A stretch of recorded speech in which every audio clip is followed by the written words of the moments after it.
And what they're doing is they're recreating a trauma in order to get back their drive. They're recreating pain in order to get back drive. They will self-sabotage all their money, their intimate relationship, their family, everything in order to create enough pain to create drive again. So you've got to be really careful with some of these strategies that are out there. And people have these fantasies of like, if I can just get rid of all this bad shit that happened to me, everything will be easy. Maybe, but maybe not. You've got to work with someone who knows what they're doing.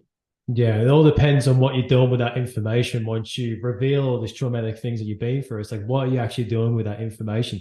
Are you sitting with it and staying with it, or are you leaving it behind and using it as experience to make you grow and become a better version of yourself? And it's just, yeah, that's what it all comes down to. Yeah, you've got to be Mm. insecure. If you want to be driven, you have to be insecure enough to feel like shit that you haven't got your mission, or you've got to be insecure enough to have to deal with that you feel like your past is making your insecurities. You, in some way, shape, or form, you have to create a void or an insecurity in order to be driven. Mm. And you have to feel like there's this big thing in the future that I'm trying to achieve and I'm not there yet. So I've got to work really, really hard to get there. But that also means that you feel partially like you're not enough or you're not good enough or you haven't achieved enough. Or you've got to have past shit that is pushing you to want to prove yourself to something or somebody. Yeah. Okay.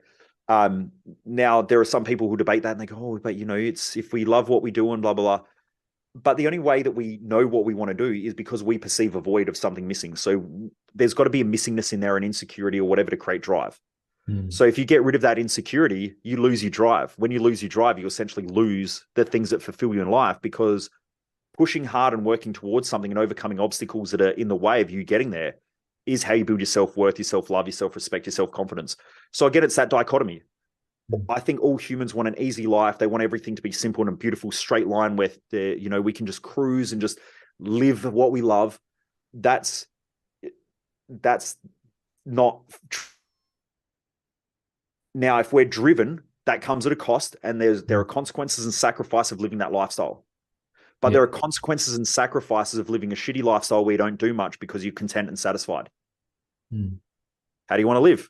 Content and satisfied, but not achieve anything, or extremely driven, achieving stuff, but maybe not having that contentment as well. Like every individual person out there has their own unique way of wanting to live, Mm. and no one can tell you what that is. You just have to discover it yourself.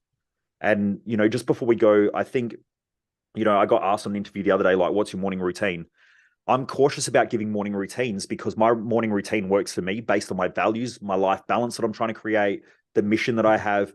So you can listen to 50 different people tell you their morning routines.